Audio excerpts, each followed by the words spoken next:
ಎಂಬವಳನ್ನ ಈ ಚಿನ್ನಾಭರಣ ಮಹಿರಿಗೆ ಬದಲಾಗಿ ನಿಮಗೆ ನಾನು ನಿಕಾಹ್ ಮಾಡಿಕೊಟ್ಟೆ, ಮದುವೆ ಮಾಡಿಕೊಟ್ಟೆ, ಜೋಡಿ ಮಾಡಿಕೊಟ್ಟೆ.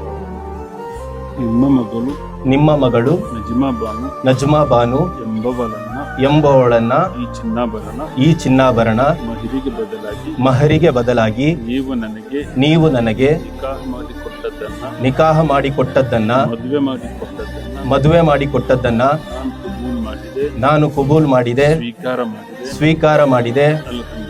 ಅಲ್ಹಮ್ದುಲಿಲ್ಲಾ.